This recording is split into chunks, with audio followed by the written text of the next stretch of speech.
So after the NBA draft, something happened to me that has never really happened to me before. I immediately began to experience flu-like symptoms. I got tested and it wasn't the Rona, but pretty much I was told that I worked myself to a point of exhaustion. My body started feeling weak. I was out from Friday to, well, today. I wasn't supposed to make content up until tomorrow, but thanks to a bunch of hours I spent in a sauna, in addition to a lot of medication, here I am. So do me a favor and smack the like button for the YouTube algorithm, and consider subscribing and turning on our notifications, because I'm going to keep it real with you guys when it comes to Kawhi Leonard, and tell you what most of these other analysts, including the SportsCenter Twitter page, isn't going to tell you. Now that we get all that out of the way, cue the intro.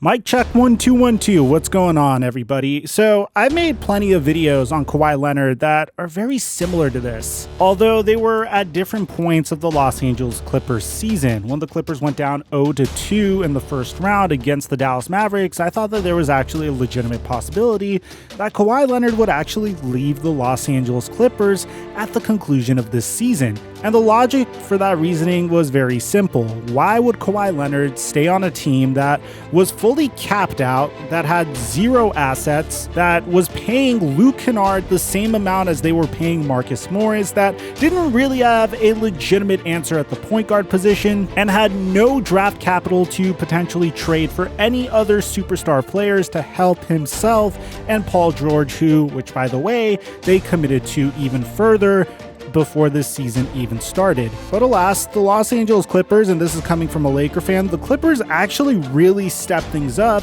and actually really took some strides this season. The first thing being that the hiring of Tyronn Lue was clearly the right move for the direction of the franchise. This is the head coach that the Los Angeles Clippers desperately needed. A man that wasn't stagnant in his head coaching decisions, kind of like Doc Rivers has been over the past, decade, and who proved himself being stagnant once again in an Atlanta Hawks versus Philadelphia 76ers Eastern Conference semifinals. A head coach that was able to take on the Utah Jazz despite Kawhi Leonard going down with an ACL injury, and a team that was extremely competitive in the Western Conference Finals, even without their star player. The question slowly began to rotate towards how on earth will the Los Angeles Clippers be able to compete with the top teams in the West? Bear in mind that this is a team that will once again have to go against the Utah Jazz, the Phoenix Suns, the Denver Nuggets, the Dallas Mavericks, the new super team trio of the Los Angeles Lakers, assuming they don't sign every single player known to man to a veteran minimum, which by the way is an actual rumor at this point in time. If you don't know what I'm talking about, check me out on Twitter and Instagram. I'll get you guys the full scoop there. Because if I was to make multiple rumor videos on each and every rumor that the Los Angeles Lakers were involved in, well, you guys would lose your freaking minds. And that's before we even get to the Golden State Warriors, who are expecting Klay Thompson to be healthy at some point in the season.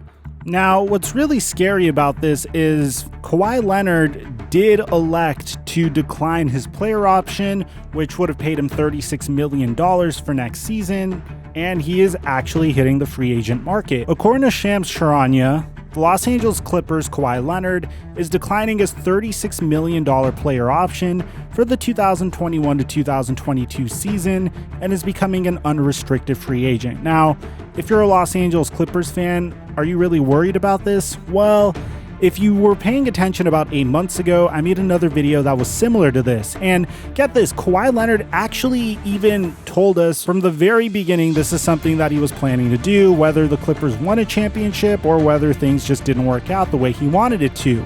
And take a look. For my situation right now, I'm just focused on this season. You know what I mean? I'm not saying I'm going anywhere else or staying here, but I'm just focused on the season.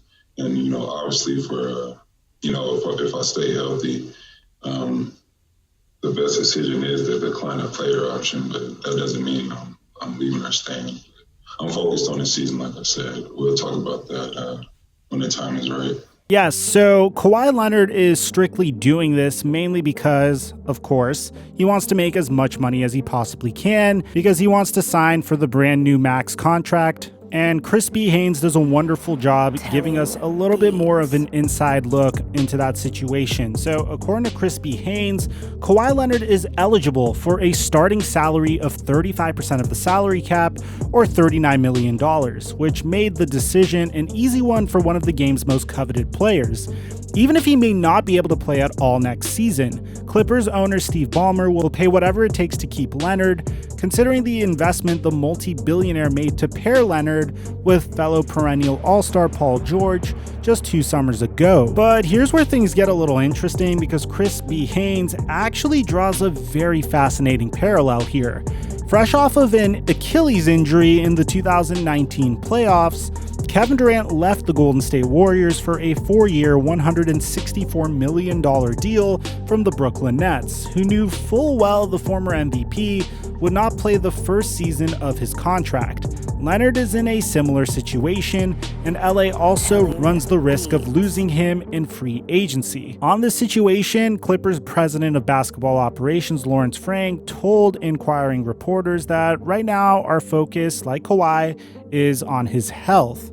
Which, to be honest, is probably the smart thing to say considering how one of Kawhi Leonard's former teams alienated him by trying to get him to play prematurely. But look, throwing away my delusional Laker fan persona away and being 100% real with you guys, let me just give it to you straight. Kawhi Leonard doesn't really strike me as a guy that is really desperate for chasing championships at this point of his career. He's already experienced plenty of team success, has won multiple championships with 2 different teams, has won NBA Finals MVP, and has brought a team that has never won a championship before leaving to LA. And the entire time, I'm going to be honest, we got to give props to Kawhi because he has always been forthcoming about his intentions. There's never been any type of deception whatsoever. If you guys follow me on my NFL channel, Microphone, you'd know that we've spent a lot of time covering the Aaron Rodgers situation. And there was a lot of mystery behind what Aaron Rodgers was thinking. There was a chance that he may leave, there was a chance that he may stay, which ultimately concluded in him staying. Kawhi Leonard was very straightforward from the very beginning. During the time that he was traded to Toronto, he said that at some point he wanted to return to LA. And now that he is in LA, he is saying that, hey, I want to play in LA. I expect him to re-sign with the Clippers because I don't really see a reason for him to leave to chase championships. The Clippers could offer him the most money and will probably offer him the most money for him to rehabilitate his ACL, but I'd like to get your take in the comment section down below. Aside from that, I'm your boy Mike, and I'm dropping our mic until our next upload.